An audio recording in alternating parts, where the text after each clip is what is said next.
Tesserae is but one small piece from within a much larger work called Fractured Again. And Fractured Again is a work that I've been dreaming of for several years, but being a quite complex and multimedia work, it's been the kind of thing that I haven't been able to sort of produce without some serious support. So when, for example, I guess a combination of factors, one was a very generous commission from MLC here.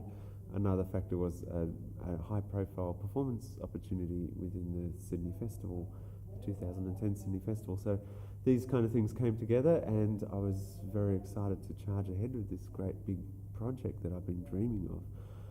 One of the biggest challenges in this project, of course, was that I wanted to use some instruments that were made out of glass, most notably the glass harmonica, instrument that was once common, well, briefly in the late 1700s. It was a quite common instrument. It was Mozart wrote a famous adagio and rondo for the instrument. Beethoven wrote for it. A number of composers wrote for this glass harmonica, but it fell out of favour.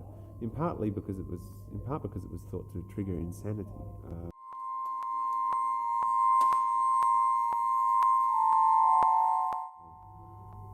The musicians who played the instrument were supposed to go mad or send their audiences mad, so it kind of got out of fashion, and in fact even had German towns banning performances of this instrument.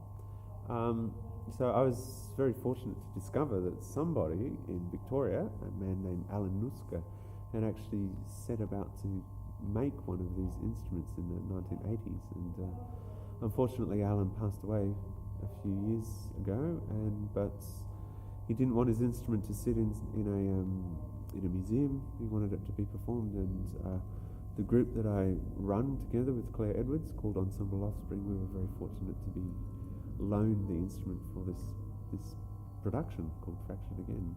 So, of course, the glass harmonica doesn't actually feature in Tesserae, the piece that I've been writing for which is now written.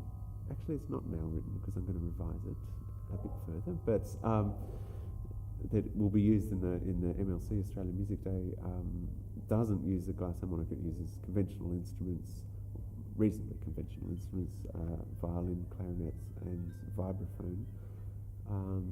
Doesn't use this instrument, but there are various references to this instrument throughout the entire piece, Fractured Again. So